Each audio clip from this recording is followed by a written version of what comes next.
सत श्री अकाल प्यारे विद्यार्थियों, प्यारे बच्चों। अज असी 9वीं क्लास की पाठ पुस्तक ਸਾਹਿਤਮਾਲਾ ਦੇ ਕਵਿਤਾ भाग ਵਿੱਚੋਂ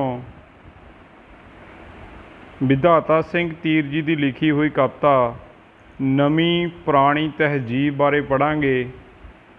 सो जो यह कविता है यह साडी पुरानी सभ्यता ਅਤੇ ਪੱਛਮੀ ਸੱਭਿਅਤਾ ਦੇ ਉੱਪਰ ਹਰ ਪਾਸੇ ਤੋਂ ਵਿਅੰਗ ਕਰਦੀ ਨਜ਼ਰ ਆਉਂਦੀ ਹੈ। ਸੋ ਵਿਧਾਤਾ ਸਿੰਘ ਤੀਰ ਜੀ ਨੇ ਸਾਡੀ ਪੱਛਮੀ ਸੱਭਿਅਤਾ ਅਤੇ ਸਾਡੀ ਪੁਰਾਤਨ ਸੱਭਿਅਤਾ ਦੇ ਵਿੱਚ ਅੰਤਰ ਦੱਸਦੇ ਹੋਏ ਦੋਨਾਂ ਦੇ ਚੰਗੇ ਅਤੇ ਬੁਰੇ ਪੱਖਾਂ ਨੂੰ ਸਾਡੇ ਸਾਹਮਣੇ ਪੇਸ਼ ਕਰਨ ਦੀ बहुत वधिया जी कोशिश की है तो बहुत वधिया साढ़े सामने इस चीज़ के उपर चानना पाया है इस कविता के माध्यम राही, जिसका नाम है नवीं पुरानी तहजीब। तहजीब होंदी है सभ्यता। सो विधाता सिंह तीर जी जो इन्हों लिखण वाले लेखक हैं, सो आओ पहला उन्होंने जीवन से एक झात पाते हाँ कवि का या कवि की जान पहचान।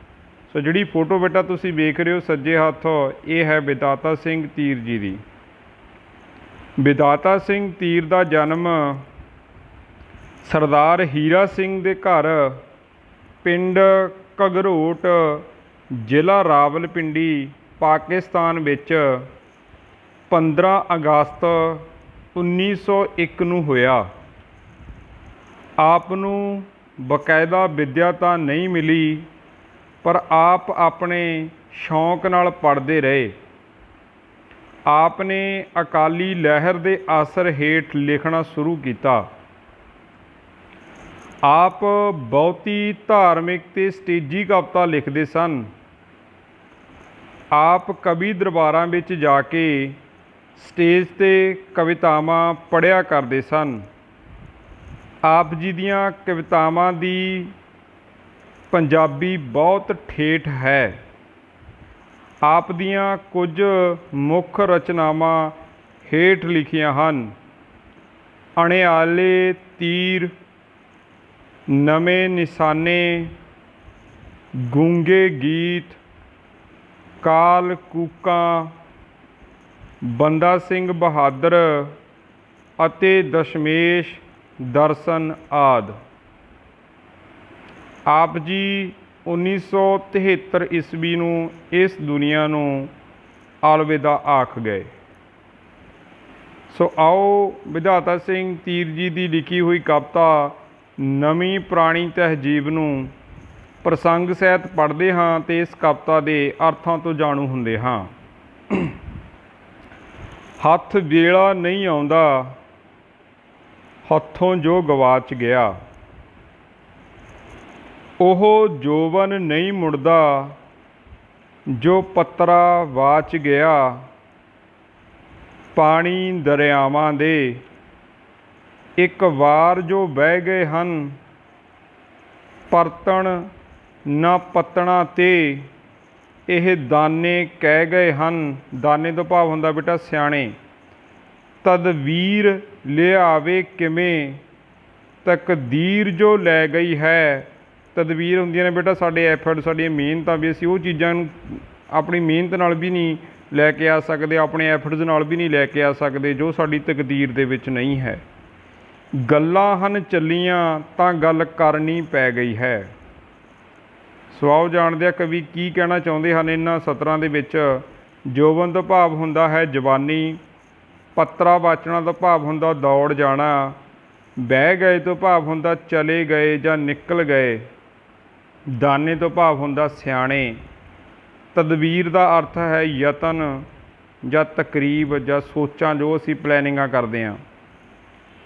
सो बेटा जदों भी असी किसी कविता का प्रसंग लिखते हैं तो असी उहदे विच मुख गल हुंदी है कि किस पाठ पुस्तक विचों, किस कविता विचों, किस कवि द्वारा ये लाइनां लिखियां गईयां ने जां ये असी लाइनां लईआं हन। सो आओ जाणदे हां इस कविता का प्रसंग ते इस कविता के जिन्ने भी प्रसंग होणगे उन्हां नूं असी इस हिसाब नाल ही समझना तो इस हिसाब नाल ही लिखना। आओ पहले प्रसंग नूं समझदे हां। कि यह काव्य सतरां विधाता सिंह तीर की कविता नवीं पुरानी तहजीब विचों लईआं गईआं हन। किहड़ियां? जिहड़ियां उपर ने। इत्थे ये भी लिखिया जा सकदा, उपरोक्त सातरां विधाता सिंह तीर की कविता नवीं पुरानी तहजीब विचों लईआं गईआं हन।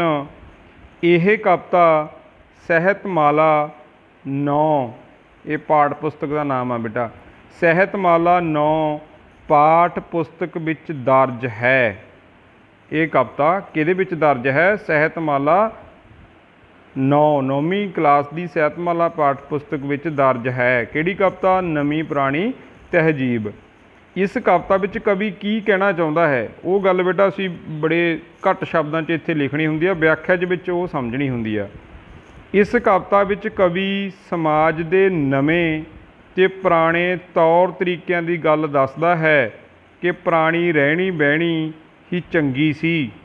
ਉਹ पुरानी सभ्यता नूं त्याग के नवीं सभ्यता नूं अपनाउण ते अपना दुख प्रगट करता है।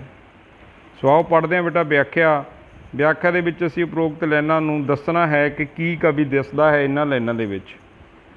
कवि अनुसार व्याख्या, कवि पुरानी सभ्यता नूं भुलदा देख अपना दुख प्रगटाउंदिਆਂ आखदा है कि ਉਹ ਸਮਾਂ ਦੁਬਾਰਾ ਵਾਪਸ नहीं ਆਉਂਦਾ जो हथों गवाच जाता है अथवा बीत जाता है, ਅਤੇ ना ही ਉਹ जवानी मुड़ मिलती है जो चली जाती है। ਸਿਆਣੇ ਕਹਿੰਦੇ ਹਨ कि ਦਰਿਆਵਾਂ ਦੇ ਪਾਣੀ ਇੱਕ ਵਾਰ ਜੋ ਪੱਤਣਾਂ ਵਿੱਚੋਂ ਲੰਘ ਜਾਂਦੇ ਹਨ ਤਾਂ ਉਹ ਦੁਬਾਰਾ ਕਦੇ ਪੱਤਣਾਂ 'ਤੇ ਵਾਪਸ ਨਹੀਂ ਆਉਂਦੇ। ਜਿਸ ਚੀਜ਼ ਨੂੰ ਸਾਡੀ ਕਿਸਮਤ ਨੇ ਇੱਕ ਵਾਰ ਖੋਹ ਲਿਆ ਹੈ ਉਸ ਨੂੰ ਸਾਡੇ ਯਤਨ ਵੀ ਵਾਪਸ ਨਹੀਂ ਲਿਆ ਸਕਦੇ। ਕਵੀ ਕਹਿੰਦਾ ਹੈ ਕਿ ਜਦੋਂ ਪੁਰਾਣੀ ਸੱਭਿਅਤਾ ਨੂੰ ਲੈ ਕੇ ਗੱਲਾਂ ਚੱਲੀਆਂ ਹਨ ਤਾਂ ਇਸ ਲਈ ਉਸ ਨੂੰ ਵੀ ਇਸ ਬਾਰੇ ਗੱਲ ਕਰਨੀ ਹੀ ਪੈ ਗਈ। ਸੋ 2 ਨੰਬਰ ਪੈਰੇ ਦੇ ਵਿੱਚ ਜੋ ਲਾਈਨਾਂ ਨੇ, ਆਓ ਉਹਨਾਂ ਨੂੰ ਪੜ੍ਹਦੇ ਹਾਂ ਅਤੇ ਉਹਨਾਂ ਦੇ ਅਰਥਾਂ ਤੋਂ ਜਾਣੂ ਹੁੰਦੇ ਹਾਂ। ਤਹਿਜੀਬ ਗਵਾਈ ਨਹੀਂ, ਅਸਾਂ ਅਕਲ ਗਵਾ ਲਈ ਹੈ। ਕਪਲਾ ਗਊ ਦੇ ਕੇ ਘਰੋਂ ਇੱਕ ਖੋਤੀ ਬਟਾ ਲਈ ਹੈ। ਕਹਿੰਦੇ ਅਸੀਂ ਸੱਭਿਆਚਾਰ ਹੀ ਨਹੀਂ ਗਵਾਇਆ, ਆਪਦੀ ਅਕਲ ਵੀ ਖੋਤੀ। ਕਪਲਾ ਗਊ ਹੁੰਦੀ ਹੈ ਬੇਟਾ ਜਿਹੜੀ ਦੁੱਧ ਦਿੰਦੀ ਆ ਜਾਂ ਮਨ ਚਾਹੇ ਵਰ ਸਾਨੂੰ ਜਿਹ ਤੋਂ ਮਿਲਦੇ ਨੇ। ਕਹਿੰਦੇ ਸਾਡੇ ਘਰ 'ਚ ਮੰਨ ਲਓ ਵੀ ਇੱਕ ਗਊ ਖੜੀ ਹੈ ਜਿਹੜੀ ਸਾਨੂੰ ਦੁੱਧ ਦੇ ਰਹੀ ਆ, ਮਤਲਬ ਸਾਡਾ ਸੱਭਿਆਚਾਰ। ਕਹਿੰਦੇ ਅਸੀਂ ਉਹ ਗਊ ਦੇ ਕੇ ਇੱਕ ਖੋਤੀ ਲੈ ਆਏ। ਖੋਤੀ ਨੇ ਤਾਂ ਦਲੱਤੇ ਮਾਰਨੇ ਨੇ ਬੇਟਾ, ਗਧੀ ਨੇ ਜਾਂ ਗਧੇ ਨੇ, ਅਤੇ ਜਿਹੜੀ ਲਿੱਦ ਆ ਉਹ ਮਤਲਬ ਜੋ ਵੀ ਉਹਨੇ ਖਾਣ ਤੋਂ ਬਾਅਦ ਸੁੱਟਣੀ ਆ ਉਹ ਲਿੱਦ ਸੁੱਟਣੀ ਆ। ਜੇ ਗੋਹਾ ਉਹਨੂੰ ਪੱਥ ਕੇ ਪਾਥੀਆਂ ਪੱਥ ਲਾਂਗੇ ਬੇਟਾ ਅਤੇ ਲਿੱਦ ਨੂੰ ਅਸੀਂ ਕੀ ਕਰਨਾ। ਸੋ ਇੱਥੇ ਕਵੀ ਕੰਪੈਰੀਜ਼ਨ ਕਰਦਾ ਦੋਵੇਂ ਸੱਭਿਅਤਾ ਦਾ ਇਹ ਸੈਂਟੈਂਸ ਦੇ ਵਿੱਚ। ਦੁੱਧ ਪੀਣੋਂ ਰਹਿ ਗਏ ਹਾਂ, ਜਦੋਂ ਹੁਣ ਕਪਲਾ ਗਊ ਚਲੀ ਗਈ, ਦੁੱਧ ਨਹੀਂ ਹੈਗਾ ਘਰੇ, ਲਿੱਦ ਝੋਲੀ ਪਾ ਲਈ ਹੈ। ਹੁਣ ਸਾਡੇ ਪੱਲੇ ਕੀ ਹੈ? ਲਿੱਦ। ਗੋਹਾ ਵੀ ਚਲਿਆ ਗਿਆ ਅਤੇ ਜਿਹੜਾ ਦੁੱਧ ਅਸੀਂ ਪੀਂਦੇ ਸੀ ਉਹ ਵੀ ਗਵਾ ਲਿਆ। ਕੀ ਲਈ ਤਹਿਜੀਬ ਨਵੀਂ ਗਲ ਜਹਿਮਤ ਪਾ ਲਈ ਹੈ। ਆਹ ਕਹਿੰਦੇ ਨਵਾਂ ਸੱਭਿਆਚਾਰ ਕੀ ਅਪਣਾਇਆ? ਜਹਿਮਤ ਹੁੰਦੀ ਹੈ ਬੇਟਾ ਮੁਸੀਬਤ, ਸਮੱਸਿਆ ਪਾ ਲਈ ਗਲ 'ਚ। ਜੇ ਇਹ ਵੀ ਕਹਿ ਦਈਏ ਮਾਸਾ ਨਹੀਂ ਝੂਠ ਕੋਈ, ਰਿਸ਼ੀਆਂ ਦੇ ਚੌਂਕੇ ਵਿੱਚ ਪੱਛਮ ਦੀ ਝੂਠ ਕੋਈ, ਆਈ ਅੱਗ ਲੈਣ ਲਈ ਆ ਕੇ ਘਰ ਪਾ ਬੈਠੀ, ਭਾਰਤ ਦਾ ਸਾਊ ਪੁਣਾ ਸਭ ਰਿੰਨ ਕੇ ਖਾ ਬੈਠੀ। ਸੋ ਬੇਟਾ ਜਿਹੜਾ ਸਾਡਾ ਸੱਭਿਆਚਾਰ ਆ ਉਹ ਰਿਸ਼ੀਆਂ ਮੁਨੀਆਂ ਦਾ ਦੇਸ਼ ਆ, ਪਵਿੱਤਰ ਧਰਤੀ ਮੰਨੀ ਜਾਂਦੀ ਆ ਭਾਰਤ ਦੀ। ਕਹਿੰਦੇ ਵੀ ਜਿਹੜੇ ਇੱਥੇ ਬਾਹਰਲੇ ਸੱਭਿਆਚਾਰ ਆ ਗਏ ਨੇ ਉਹਨਾਂ ਨੇ ਇਹ ਲੱਗਦਾ ਸਾਡੇ ਪਵਿੱਤਰ ਚੌਂਕੇ ਦੇ ਉੱਪਰ ਮਾਸ ਮਿੱਟੀ ਚੜ੍ਹਾਤਾ, ਅਪਵਿੱਤਰ ਕਰ ਦਿੱਤਾ ਸਾਡਾ ਸੱਭਿਆਚਾਰ ਸੀ, ਸਾਡੇ ਰੀਤੀ ਰਿਵਾਜ਼ ਸੀਗੇ ਜਿਹੜੇ। ਅਤੇ ਕਹਿੰਦੇ ਜਿਵੇਂ ਕੋਈ ਅੱਗ ਲੈਣ ਸਾਡੇ ਘਰ ਆਇਆ ਹੋਵੇ ਅਤੇ ਸਾਡੇ ਘਰ 'ਤੇ ਹੀ ਮਾਲਕ ਬਣ ਕੇ ਬਹਿ ਗਿਆ ਹੋਵੇ। ਸੋ ਜਿਹੜੇ ਅੰਗਰੇਜ਼ ਸੀ ਬੇਟਾ ਇੱਥੇ ਵਪਾਰ ਕਰਨ ਆਏ ਸੀ, ਉਹ ਇੰਝ ਲੱਗਦਾ ਕਿ ਸਾਡੀਆਂ ਜੜ੍ਹਾਂ 'ਚ ਹੀ ਬੈਠ ਗਏ। ਸੋ ਇਹ ਕਵਿਤਾਂ ਦੀਆਂ ਲਾਈਨਾਂ ਦੇ ਆਓ ਅਸੀਂ ਜੋ ਇਹਦੇ ਵਿਆਖਿਆ ਉਹ ਪੜ੍ਹਦੇ ਹਾਂ। ਤੋਂ ਪਹਿਲਾਂ ਇਹਦੇ ਅਰਥਾਂ ਤੋਂ ਜਾਣੂ ਹੋ ਜਾਈਏ, ਔਖੇ ਸ਼ਬਦਾਂ ਦੇ ਅਰਥ। ਤਹਿਜੀਬ ਹੁੰਦੀ ਆ ਸੱਭਿਅਤਾ, ਕਪਲਾ ਗਊ ਹੁੰਦੀ ਹੈ ਇੱਕ ਗਊ ਜੋ ਮਨ ਚਿਤਵੇ ਪਦਾਰਥ ਦਿੰਦੀ ਹੈ। ਮਤਲਬ ਇਹਨੂੰ ਇੱਕ ਕਲਪਨਾ ਰੂਪ ਦੇ ਵਿੱਚ ਲਿਆ ਕਿ ਗੁਣਾਂ ਨਾਲ ਭਰੀ ਹੋਈ ਗਊ, ਉਹ ਸਾਡਾ ਸੱਭਿਆਚਾਰ ਹੈ। ਜਹਿਮਤ ਹੁੰਦੀ ਆ, ਰੋਗ ਹੁੰਦੇ ਨੇ ਦੁੱਖ। ਪ੍ਰਸੰਗ ਅਸੀਂ ਉਸੇ ਤਰ੍ਹਾਂ ਲਿਖਣਾ ਜਿਵੇਂ ਤੁਹਾਨੂੰ ਉੱਪਰ ਦੱਸਿਆ ਗਿਆ। ਸੋ ਆਓ ਵਿਆਖਿਆ ਪੜ੍ਹਦੇ ਹਾਂ। ਕਵੀ ਆਖਦਾ ਹੈ ਕਿ ਅਸੀਂ ਆਪਣੀ ਸੱਭਿਅਤਾ ਹੀ ਨਹੀਂ ਗਵਾਈ, ਸਗੋਂ ਉਸ ਨੂੰ ਇਸ ਤਰ੍ਹਾਂ ਲੱਗਦਾ ਹੈ ਕਿ ਅਸੀਂ ਆਪਣੀ ਅਕਲ ਵੀ ਗਵਾ ਲਈ ਹੈ। ਕਿਉਂਕਿ ਜੇ ਅਸੀਂ ਅਕਲ ਨਾਲ ਸੋਚਦੇ ਹਾਂ ਤਾਂ ਕਦੇ ਵੀ ਪੁਰਾਣੀ ਸੱਭਿਅਤਾ ਤਿਆਗ ਕੇ ਨਵੀਂ ਸੱਭਿਅਤਾ ਨਹੀਂ ਅਪਣਾਉਂਦੇ। ਜੇ ਅਸੀਂ ਦਿਮਾਗ ਤੋਂ ਕੰਮ ਲੈਂਦੇ, ਸਾਡੀ ਤਹਿਜੀਬ ਭਾਵ ਪੁਰਾਣੀ ਸੱਭਿਅਤਾ ਤਾਂ ਪਵਿੱਤਰ ਕਾਪਲਾ ਗਊ ਦੀ ਤਰ੍ਹਾਂ ਹੈ। ਅਸੀਂ ਘਰੋਂ ਕਾਪਲਾ ਗਊ ਦੇ ਕੇ ਇਸ ਦੀ ਥਾਂ ਇੱਕ ਖੋਤੀ ਲੈ ਲਈ ਹੈ, ਭਾਵ ਅਸੀਂ ਚੰਗੀ ਸੱਭਿਅਤਾ ਗਵਾ ਕੇ ਭੈੜੀ ਨਵੀਂ ਸੱਭਿਅਤਾ ਅਪਣਾ ਲਈ ਹੈ। ਇਸ ਲਈ ਇਸ ਤਰ੍ਹਾਂ ਅਸੀਂ ਦੁੱਧ ਪੀਣ ਤੋਂ ਰਹਿ ਗਏ ਹਾਂ ਅਤੇ ਲਿੱਦ ਆਪਣੀ ਝੋਲੀ ਪਾ ਲਈ ਹੈ, ਅਰਥਾਤ ਚੰਗੀਆਂ ਗੱਲਾਂ ਛੱਡ ਕੇ ਬੁਰੀਆਂ ਅਪਣਾ ਲਈਆਂ ਹਨ। ਅਸੀਂ ਨਵੀਂ ਸੱਭਿਅਤਾ ਕਾਹਦੀ ਅਪਣਾਈ ਹੈ, ਅਸੀਂ ਤਾਂ ਗਲ ਬਿਮਾਰੀ ਪਾ ਲਈ ਹੈ। ਇਸ ਗੱਲ ਵਿੱਚ ਵੀ ਮਾਸਾ ਝੂਠ ਨਹੀਂ ਕਿ ਨਵੀਂ ਸੱਭਿਅਤਾ ਅਪਣਾਉਣ ਨਾਲ ਰਿਸ਼ੀ ਮੁਨੀਆਂ ਦੇ ਭਾਰਤ ਰੂਪੀ ਚੌਂਕੇ ਵਿੱਚ ਪੱਛਮ ਦੀ ਜੂਠ ਆ ਗਈ ਹੈ, ਜਿਸ ਨੇ ਸਾਡੇ ਪਵਿੱਤਰ ਦੇਸ਼ ਨੂੰ ਅਪਵਿੱਤਰ ਕਰ ਦਿੱਤਾ ਹੈ। ਅੰਗਰੇਜ਼ ਤਾਂ ਭਾਰਤ ਵਿੱਚ ਵਪਾਰ ਕਰਨ ਆਏ ਸਨ, ਪਰ ਇੱਥੇ ਹੀ ਘਰ ਪਾ ਬੈਠੇ, ਭਾਵ ਕਾਬਜ਼ ਹੋ ਗਏ। ਪੱਛਮੀ ਸੱਭਿਅਤਾ ਵੀ ਅੰਗਰੇਜ਼ਾਂ ਦੇ ਨਾਲ ਹੀ ਇੱਧਰ ਆਈ ਸੀ, ਪਰ ਇਹ ਵੀ ਇੱਥੇ ਘਰ ਪਾ ਬੈਠੀ ਹੈ। ਇਸ ਨੇ ਭਾਰਤ ਦੀ ਸਰਾਫਤ ਰਿੰਨ ਕੇ ਖਾ ਲਈ ਹੈ, ਭਾਵ ਖਤਮ ਕਰ ਦਿੱਤੀ ਹੈ। ਸੋ ਆਓ 3 ਨੰਬਰ ਇਸ ਕਵਿਤਾ ਦੇ ਪਹਿਰੇ ਦੇ ਵਿੱਚ ਜੋ ਲਾਈਨਾਂ ਲਿਖੀਆਂ ਨੇ ਉਹਨਾਂ ਨੂੰ ਪੜ੍ਹਦੇ ਹਾਂ ਅਤੇ ਉਹਨਾਂ ਦੇ ਅਰਥਾਂ ਤੋਂ ਜਾਣੂ ਹੁੰਦੇ ਹਾਂ। ਜੋ ਅੱਜ ਤੀਕ ਨਹੀਂ ਆਖੀ ਉਹ ਆਖੀ ਜਾਣੀ ਹੈ, ਉਹ ਦੁੱਧ ਦੀ ਬਰਕਤ ਦਾ ਇਹ ਫੁੱਟਦਾ ਪਾਣੀ ਹੈ। ਉਹ ਜੀਵਨ ਦਿੰਦੀ ਸੀ। ਪੁਰਾਣੀ ਸੱਭਿਅਤਾ ਦੀ ਗੱਲ ਹੋ ਰਹੀ ਹੈ ਬੇਟਾ। ਸੀ ਨਾਲ ਮਤਲਬ ਸਾਡੇ ਪੁਰਾਣਾ ਸੱਭਿਆਚਾਰ, ਹੈ ਤੋਂ ਭਾਵ ਇਹ ਅੱਜ ਦਾ ਸੱਭਿਆਚਾਰ। ਸੀ ਜੋ ਬੀਤ ਚੁੱਕਿਆ, ਹੈ ਜੋ ਪ੍ਰੈਜੈਂਟ ਚੱਲ ਰਿਹਾ। ਉਹ ਜੀਵਨ ਦਿੰਦੀ ਸੀ, ਇਹ ਜੀਵਨ ਲੈਂਦੀ ਹੈ। ਉਹ ਖਾਣ ਨੂੰ ਦਿੰਦੀ ਸੀ, ਇਹ ਖਾਣ ਨੂੰ ਪੈਂਦੀ ਹੈ। ਉਹ ਬਾਂਹ ਬਣਾਉਂਦੀ ਸੀ, ਇਹ ਬਾਹਾਂ ਭੰਨਦੀ ਹੈ। ਉਹ ਭੋਲੀ ਭਾਲੀ ਸੀ, ਇਹ ਚੰਚਲ ਮਨ ਦੀ ਹੈ। ਚੰਚਲ ਦਾ ਭਾਵ ਹੁੰਦਾ ਸ਼ਰਾਰਤੀ। ਉਹ ਵੀਰ ਮਨਾਉਂਦੀ ਸੀ, ਇਹ ਵੀਰ ਲੜਾਉਂਦੀ ਹੈ। ਉਹ ਛਾਵੇਂ ਸੁੱਟਦੀ ਸੀ, ਇਹ ਸੁੱਕਣੇ ਪਾਉਂਦੀ ਹੈ। ਉਸ ਵਿੱਚ ਇੱਕ ਦਰਦ ਕਰਦਾ ਸੀ, ਉਸ ਵਿੱਚ ਇੱਕ ਕਰਦਾ ਸੀ ਮਤਲਬ ਕੰਮ ਕਰਦਾ ਸੀ। ਇੱਕ ਬੰਦਾ ਕਮਾਊ ਹੁੰਦਾ ਸੀ, ਸਭ ਟੱਬਰ ਖਾਂਦਾ ਸੀ ਸਮੇਂ ਆਜ਼ਾਦੀ ਦੇ, ਹਿੰਦ ਢੋਲੇ ਗਾਉਂਦਾ ਸੀ।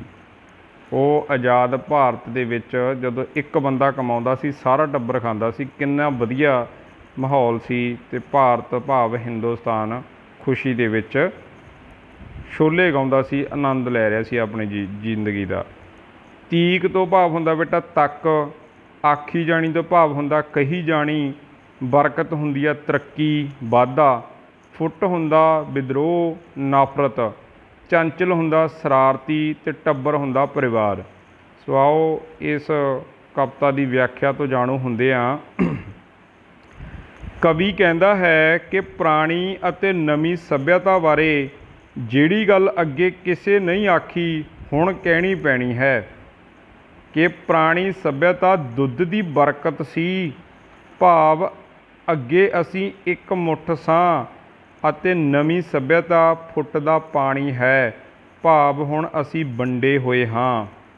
ਕਵੀ ਕਹਿੰਦਾ ਹੈ ਕਿ ਪੁਰਾਣੀ ਸੱਭਿਅਤਾ ਜੀਵਨ ਦਾ ਦਾਨ ਦਿੰਦੀ ਸੀ ਅਤੇ ਪੱਛਮੀ ਸੱਭਿਅਤਾ ਜੀਵਨ ਖੋਹ ਲੈਂਦੀ ਹੈ।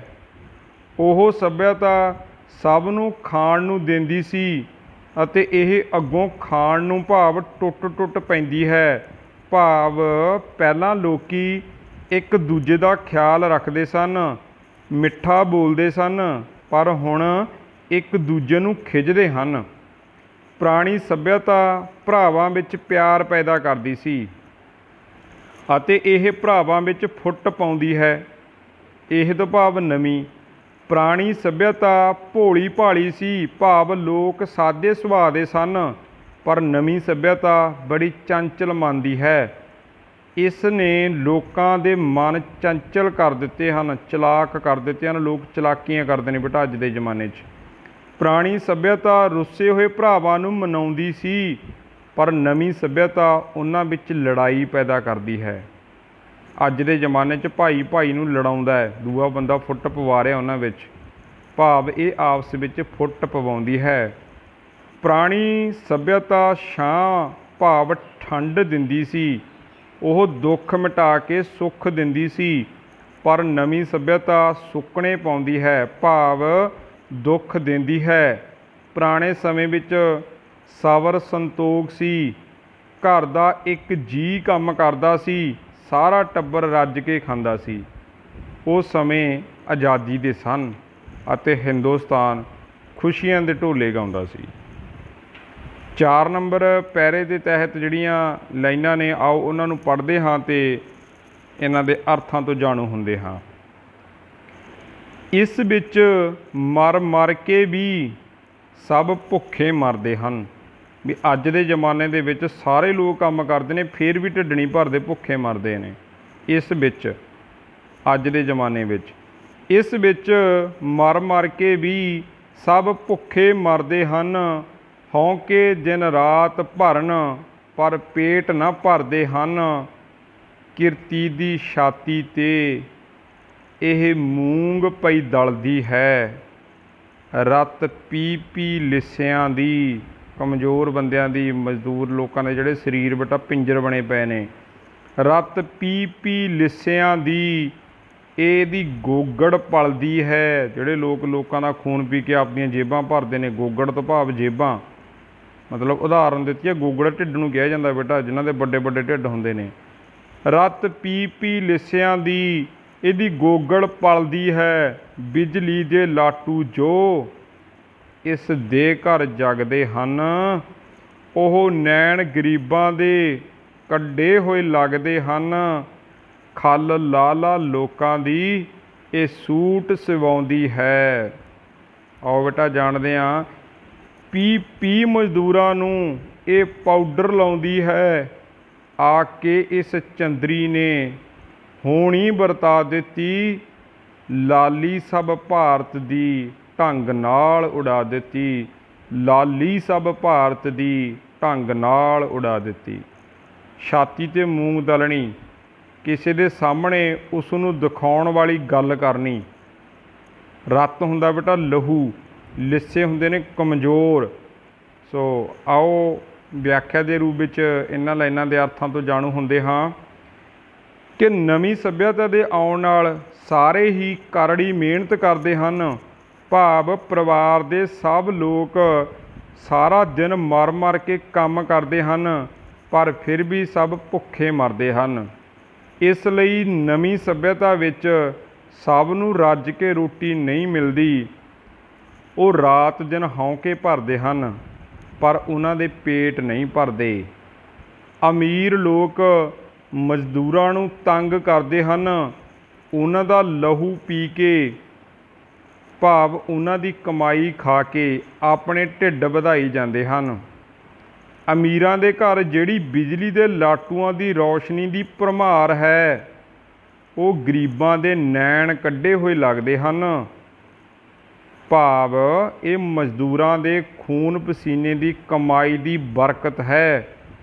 ਮਜ਼ਦੂਰਾਂ ਦੇ ਛਿੱਲ ਲਾ ਕੇ ਨਵੀਂ ਸੱਭਿਅਤਾ ਦੇ ਅਮੀਰ ਲੋਕ ਆਪਣੇ ਸੂਟ ਸਵਾਉਂਦੇ ਹਨ।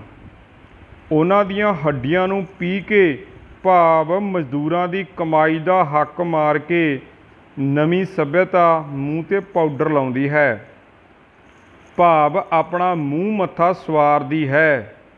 ਇਸ ਚੰਦਰੀ ਸੱਭਿਅਤਾ ਨੇ ਆ ਕੇ ਅਜਿਹੀ ਹੋਣੀ ਵਰਤਾ ਦਿੱਤੀ ਹੈ ਕਿ ਭਾਰਤ ਦੀ ਲਾਲੀ, ਭਾਵ ਪੁਰਾਣੀ ਸ਼ਾਨ ਖਤਮ ਕਰ ਦਿੱਤੀ ਹੈ। ਸੋ ਬੇਟਾ ਇਸ ਕਵਿਤਾ ਦੇ ਵਿੱਚ ਆਓ ਅੱਗੇ ਪੜ੍ਹਦੇ ਹਾਂ। 5 ਨੰਬਰ, ਪਿਛਲੇ ਵਰਿਆਮਾਂ ਦੇ ਹੁਣ ਨਾਵੇਂ ਰਹਿ ਗਏ ਹਨ, ਅੱਜ ਕੱਲ੍ਹ ਦੇ ਗੱਭਰੂ ਤਾਂ ਪਰਛਾਵੇਂ ਰਹਿ ਗਏ ਹਨ। ਪੈਲੀ ਦੀ ਵਾਟ ਕਰਨ ਤਾਂ ਕੋਠੀ ਹਲਦੀ ਹੈ, ਮੂੰਗੀ ਦੀ ਦਾਲ ਪਈ ਨਾ ਢਿੱਡ ਵਿੱਚ ਗਲਦੀ ਹੈ। ਇਹ ਬਿਜਲੀ ਕੜਕ ਪਈ ਭਾਰਤ ਦੇ ਵੇਸਾਂ 'ਤੇ, ਇਸ ਕੈਂਚੀ ਧਰ ਦਿੱਤੀ ਕੁੜੀਆਂ ਦਿਆਂ ਕੇਸਾਂ 'ਤੇ। ਕੀ ਹੈ ਤਹਿਜੀਬ ਨਵੀਂ ਟਿੱਕਾ ਬਦਨਾਮੀ ਦਾ, ਹਿੰਦ ਦੇ ਗਲ ਲਟਕ ਰਿਹਾ ਇੱਕ ਤੌਕ ਗੁਲਾਮੀ ਦਾ। ਹਿੰਦ ਦੇ ਗਲ ਲਟਕ ਰਿਹਾ ਇੱਕ ਤੌਕ ਗੁਲਾਮੀ ਦਾ। ਔਖੇ ਸ਼ਬਦਾਂ ਦੇ ਅਰਥ। ਵਰਿਆਮਾ, ਵਰਿਆਮਾ ਤੋਂ ਭਾਵ ਹੁੰਦਾ ਯੋਧਿਆਂ। ਪੈਲੀ ਦੀ ਵਾਟ, ਖੇਤਾਂ ਤੱਕ ਦਾ ਸਫ਼ਰ, ਜਿਵੇਂ ਇਹਨੂੰ ਪੈਲੀ ਬੋਲਦੇ ਹਾਂ ਅਸੀਂ। ਕੋਠੀ, ਦਿਲ। ਹਲਦੀ ਤੋਂ ਭਾਵ ਧੜਕਦੀ। ਵੇਸ ਹੁੰਦਾ ਪਹਿਰਾਵਾ। ਤੌਕ, ਅਪਰਾਧੀ ਦੇ ਗਲ ਪਾਈ ਭਾਰੀ ਜੰਜੀਰ। ਇੱਕ ਤੌਕ ਗੁਲਾਮੀ ਦਾ ਭਾਵ ਅਪਰਾਧੀ ਦੇ ਗਲ ਵਿੱਚ ਜਿਹੜੀ ਪਾਈ ਜਾਂਦੀ ਹੈ ਭਾਰੀ ਜੰਜੀਰੀ, ਉਸ ਨੂੰ ਤੌਕ ਕਿਹਾ ਗਿਆ। ਸੋ ਆਓ ਪੜ੍ਹਦੇ ਹਾਂ ਇਸ ਕਵਿਤਾ ਦੇ ਅਰਥ। ਕਵੀ ਆਖਦਾ ਹੈ ਕਿ ਪੁਰਾਣੇ ਸਮੇਂ ਦੇ ਬਹਾਦਰਾਂ ਦੇ ਸਿਰਫ ਹੁਣ ਨਾਂ ਹੀ ਲੱਭਦੇ ਹਨ, ਪਰ ਨਵੀਂ ਸੱਭਿਅਤਾ ਦੇ ਰੰਗ ਵਿੱਚ ਰੰਗੇ ਗੱਭਰੂ ਆਪਣੀ ਸਿਹਤ ਗਵਾ ਕੇ ਪਰਛਾਵਿਆਂ ਦੀ ਤਰ੍ਹਾਂ ਲੱਗਦੇ ਹਨ। ਭਾਵ ਨਵੀਂ ਸੱਭਿਅਤਾ ਦੇ ਨੌਜਵਾਨ ਪੁਰਾਣੇ ਯੋਧਿਆਂ ਵਾਂਗ ਬਹਾਦਰ ਨਹੀਂ ਹਨ। ਜੇ ਨਵੀਂ ਪੀੜ੍ਹੀ ਦੇ ਨੌਜਵਾਨਾਂ ਨੂੰ ਖੇਤਾਂ ਤੱਕ ਤੁਰ ਕੇ ਜਾਣਾ ਪੈ ਜਾਵੇ ਤਾਂ ਇਹਨਾਂ ਦਾ ਦਿਲ ਧੜਕਦਾ ਹੈ। ਇਹਨਾਂ ਦੇ ਸਰੀਰ ਇੰਨੇ ਕਮਜ਼ੋਰ ਹੋ ਗਏ ਹਨ ਕਿ ਮੂੰਗੀ ਦੀ ਦਾਲ ਵੀ ਹਜ਼ਮ ਨਹੀਂ ਕਰ ਸਕਦੇ। ਨਵੀਂ ਸੱਭਿਅਤਾ ਨੇ ਭਾਰਤ ਦੇ ਲੋਕਾਂ ਦੇ ਪਹਿਰਾਵੇ ਵਿੱਚ ਬੜੀ ਤਬਦੀਲੀ ਇਸ ਤਰ੍ਹਾਂ ਲੈ ਆਂਦੀ ਹੈ ਜਿਵੇਂ ਉਹਨਾਂ 'ਤੇ ਬਿਜਲੀ ਕੜਕ ਕੇ ਡਿੱਗ ਪਈ ਹੋਵੇ, ਜਿਸ ਨੇ ਸਭ ਕੁਝ ਫਨਾਹ ਕਰ ਦਿੱਤਾ ਹੋਵੇ। ਨਵੀਂ ਸੱਭਿਅਤਾ ਨੇ ਕੁੜੀਆਂ ਦੇ ਕੇਸਾਂ 'ਤੇ ਵੀ ਕੈਂਚੀ ਧਰ ਦਿੱਤੀ ਹੈ। ਭਾਵ ਕੁੜੀਆਂ ਵੀ ਆਪਣੇ ਵਾਲ ਕਟਾ ਕੇ ਪੱਛਮੀ ਸੱਭਿਅਤਾ ਦੇ ਰੰਗਾਂ ਵਿੱਚ ਰੰਗ ਗਈਆਂ ਹਨ।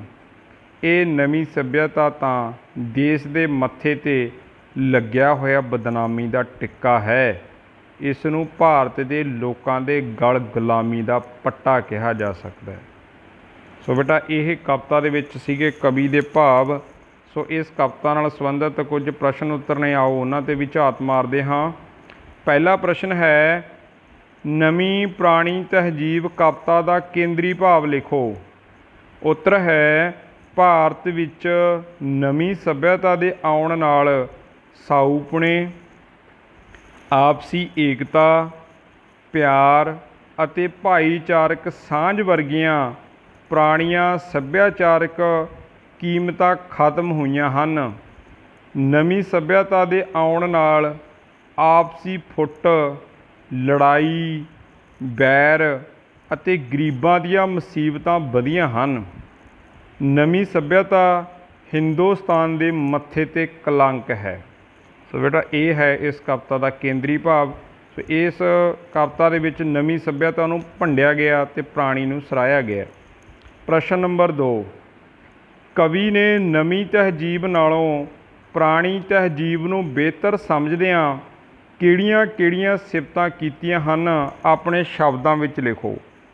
ਉੱਤਰ ਹੈ, ਇਸ ਵਿੱਚ ਕਵੀ ਨੇ ਨਵੀਂ ਅਤੇ ਪੁਰਾਣੀ ਸੱਭਿਅਤਾ ਦਾ ਟਾਕਰਾ ਕਰਕੇ ਦੱਸਿਆ ਹੈ ਕਿ ਪੁਰਾਣੀ ਤਹਿਜੀਬ ਨਵੀਂ ਤਹਿਜੀਬ ਨਾਲੋਂ ਕਈ ਗੁਣਾ ਚੰਗੀ ਹੈ। ਉਸ ਦੇ ਵਿਚਾਰ ਅਨੁਸਾਰ ਪੁਰਾਣੇ ਰਸਮੋ ਰਿਵਾਜ ਲੋਕਾਂ ਵਿੱਚ ਭਾਈਚਾਰਾ, ਆਪਸੀ ਪਿਆਰ, ਇੱਕ ਦੂਜੇ ਨਾਲ ਹਮਦਰਦੀ ਪ੍ਰਗਟ ਕਰਦੇ ਸਨ। ਲੋਕ ਰਲ ਕੇ ਰਹਿੰਦੇ ਸਨ, ਵੰਡ ਕੇ ਖਾਂਦੇ ਸਨ ਅਤੇ ਇੱਕ ਦੂਜੇ ਦੇ ਦੁੱਖ ਵਿੱਚ ਸ਼ਰੀਕ ਹੁੰਦੇ ਸਨ। ਪਰ ਨਵੀਂ ਸੱਭਿਅਤਾ ਨੇ ਮਨੁੱਖੀ ਮਨ ਨੂੰ ਚੰਚਲ ਬਣਾ ਦਿੱਤਾ ਹੈ। ਉਹ ਸਿਰਫ ਆਪਣੇ ਬਾਰੇ ਹੀ ਸੋਚਦਾ ਹੈ। ਸੋ ਨਵੀਂ ਸੱਭਿਅਤਾ ਜਿਹੜੀ ਬੇਟਾ ਉਹ ਸੈਲਫਿਸ਼ ਕਹਿ ਸਕਦੇ ਹਾਂ, ਸਿਰਫ ਆਪਣੇ ਬਾਰੇ ਸੋਚਦੀ ਹੈ। ਪ੍ਰਸ਼ਨ ਨੰਬਰ 4, ਨਵੀਂ ਭਾਵ ਪੱਛਮੀ ਸੱਭਿਅਤਾ ਦੇ ਦੋਸ਼ਾਂ ਦਾ ਮੁਲਾਂਕਣ ਕਰੋ।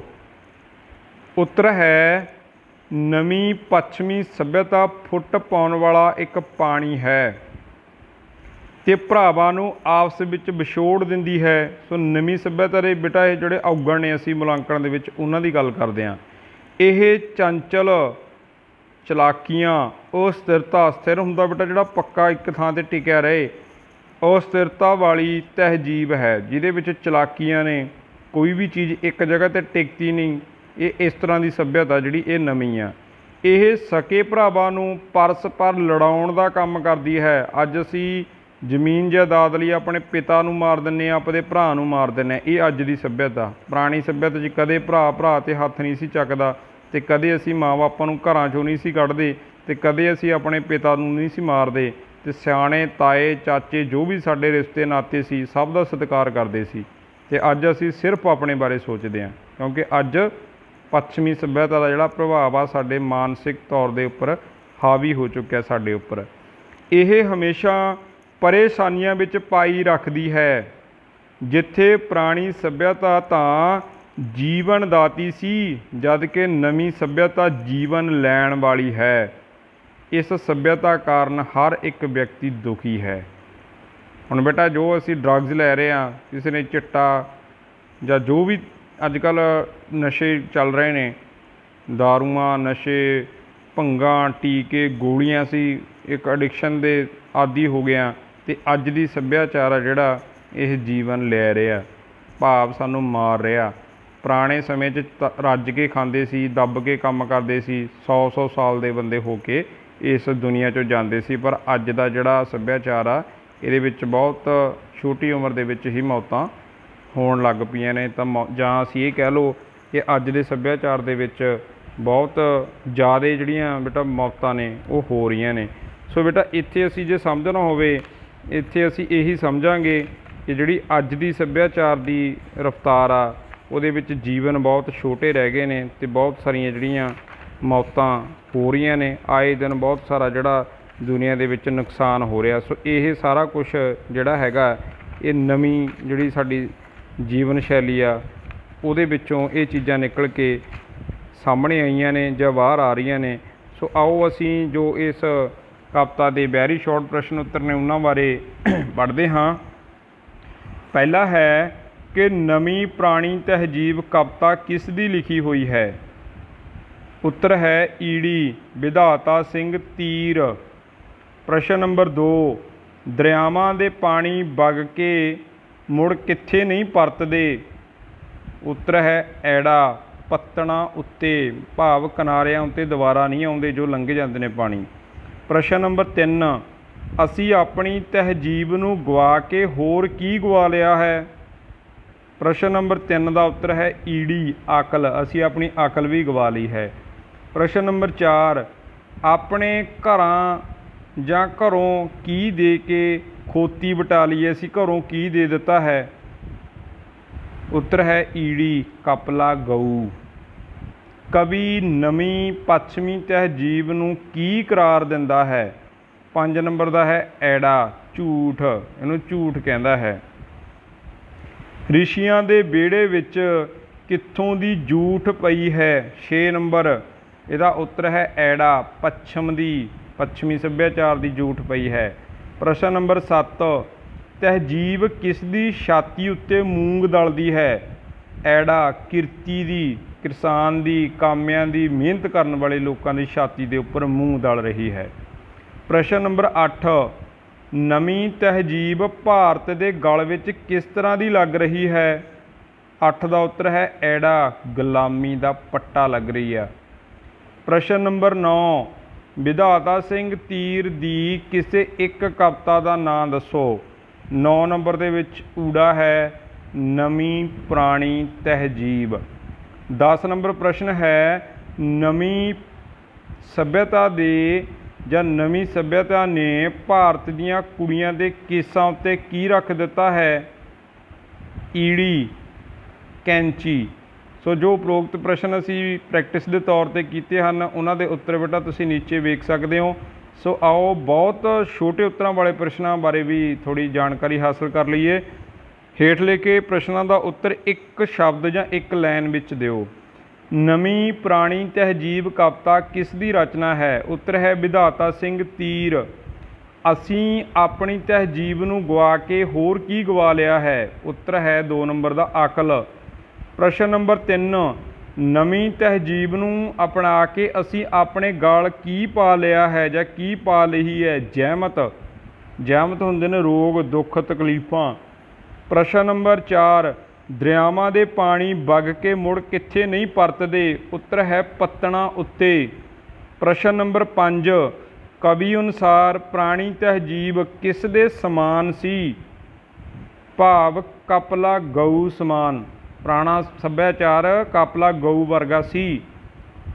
ਪ੍ਰਸ਼ਨ ਨੰਬਰ 6, ਕਵੀ ਅਨੁਸਾਰ ਅਸੀਂ ਤਹਿਜੀਬ ਦੀ ਕਿਸ ਚੀਜ਼ ਨਾਲ ਵਟਾ ਕੇ ਖੋਤੀ ਲੈ ਲਈ ਹੈ? ਕਪਲਾ ਗਊ ਨਾਲ ਵੱਟਾ ਲਾ ਕੇ ਉਹਦੇ ਬਦਲੇ ਕੀ ਲੈ ਆਏ ਆ? ਖੋਤੀ।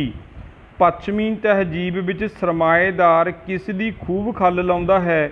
ਕਿਰਤੀ ਦੀ, ਮਿਹਨਤੀਆਂ ਦੀ, ਕੰਮ ਕਰਨ ਵਾਲਿਆਂ ਦੀ। ਸਰਮਾਏਦਾਰ ਆਪਣੀਆਂ ਔਰਤਾਂ ਲਈ ਪਾਊਡਰ ਕਿੱਥੋਂ ਤਿਆਰ ਕਰਦਾ ਹੈ? ਉੱਤਰ ਹੈ ਮਜ਼ਦੂਰਾਂ ਦੀਆਂ ਹੱਡੀਆਂ ਤੋਂ। ਪ੍ਰਸ਼ਨ ਨੰਬਰ 9, ਇਹ ਬੇਟਾ ਇਹ ਨਹੀਂ ਸਮਝਣਾ, ਮਤਲਬ ਕਹਿਣ ਦਾ ਭਾਵ ਆ ਕਿ ਮਜ਼ਦੂਰਾਂ ਦੀ ਮਿਹਨਤ ਦੇ ਵਿੱਚੋਂ ਪੈਸਾ ਕੱਢ ਕੇ ਉਹਨਾਂ ਦੇ ਪੈਸਿਆਂ 'ਚੋਂ ਪੈਸਾ ਬਚਾ ਕੇ ਆਪਣੇ ਘਰੇ ਜੋ ਸਹੂਲਤਾਂ ਦਿੰਦਾ ਉਹਨੂੰ ਪਾਊਡਰ ਕਿਹਾ ਜਾਂਦਾ। ਕਿਤੇ ਇਹ ਸਮਝ ਲਓ ਕਿ ਉਹਨਾਂ ਦੀਆਂ ਹੱਡੀਆਂ ਪੀਸ ਕੇ ਆਪਣੇ ਘਰ ਵਾਲੀ ਦੇ ਗੱਲਾਂ 'ਤੇ ਲਾਉਂਦਾ। ਨੋ, ਇਹ ਚੀਜ਼ ਨਹੀਂ ਹੈ ਬੇਟਾ, ਇਹਨੂੰ ਸਿਰਫ ਉਦਾਹਰਨ ਮਾਤਰ ਸਮਝਣਾ। ਪ੍ਰਸ਼ਨ ਨੰਬਰ 9, ਕਵੀ ਨੇ ਕਿਹੜੀ ਤਹਿਜੀਬ ਨੂੰ ਗੁਲਾਮੀ ਦਾ ਪੱਟਾ ਕਰਾਰ ਦਿੱਤਾ ਹੈ? ਉੱਤਰ ਹੈ ਪੱਛਮੀ ਨਵੀਂ ਤਹਿਜੀਬ ਨੂੰ। ਜੋ ਪੁਰਾਣਾ ਨਵਾਂ ਸੱਭਿਆਚਾਰ ਹੈ ਇਸ ਚੀਜ਼ ਨੂੰ ਜਿਹੜਾ ਕਵੀ ਹੈ ਉਹ ਗੁਲਾਮੀ ਦਾ ਪੱਟਾ ਆਖਦਾ ਹੈ। ਸੋ ਬੇਟਾ ਇਹ ਸਨ ਨਵੀਂ ਪੁਰਾਣੀ ਤਹਿਜੀਬ ਨਾਲ ਸੰਬੰਧਿਤ ਤੁਹਾਡੇ ਵੈਰੀ ਸ਼ਾਰਟ ਪ੍ਰਸ਼ਨ ਉੱਤਰ। ਸੋ ਉਮੀਦ ਕਰਦੇ ਹਾਂ ਕਿ ਜਿਹੜੇ ਵਿਦਿਆਰਥੀ ਨੇ ਆਪਣੀ ਜਾਣਕਾਰੀ ਨੂੰ ਹੋਰ ਵਧਾਉਣ ਲਈ, ਆਪਣੇ ਸ਼ਬਦ ਭੰਡਾਰ ਦੇ ਵਿੱਚ ਹੋਰ ਵਾਧਾ ਕਰਨ ਲਈ ਇਹ ਜੋ ਪਾਠ ਹੈ ਉਸ ਨੂੰ ਇੱਕ ਵਾਰ ਆਪਣੀ ਪਾਠ ਪੁਸਤਕ ਵਿੱਚੋਂ ਜ਼ਰੂਰ ਪੜ੍ਹਨਗੇ ਅਤੇ ਇਸ ਨਾਲ ਸੰਬੰਧਿਤ ਜੋ ਤੁਹਾਨੂੰ ਉੱਪਰ ਕਵਿਤਾ ਦੇ ਵਿੱਚ ਇਹਨਾਂ ਦੇ ਭਾਵ ਅਰਥ ਦੱਸੇ ਗਏ ਹਨ, ਵਿਆਖਿਆ ਸਮਝਾਈ ਗਈ ਹੈ, ਇਸ ਦੇ ਅਰਥਾਂ ਨੂੰ ਬਹੁਤ ਗਹਿਰਾਈ ਦੇ ਨਾਲ, ਬਹੁਤ ਸੰਜਮਤਾ ਦੇ ਨਾਲ ਸਮਝਣਗੇ ਅਤੇ ਇਸ ਕਵਿਤਾ ਦੇ ਵਿੱਚ ਜੋ ਨਵੇਂ ਪੁਰਾਣੇ ਸੱਭਿਆਚਾਰ ਦੀ ਗੱਲਬਾਤ ਕੀਤੀ ਗਈ ਹੈ ਉਸ ਤੋਂ ਸਿੱਖਿਆ ਪ੍ਰਦਾਨ ਕਰਕੇ ਆਪਣੇ ਕਲਚਰ, ਆਪਣੀ ਵਿਰਾਸਤ, ਆਪਣੇ ਸੱਭਿਆਚਾਰ ਦੇ ਨਾਲ ਜ਼ਰੂਰ ਜੁੜਨਗੇ।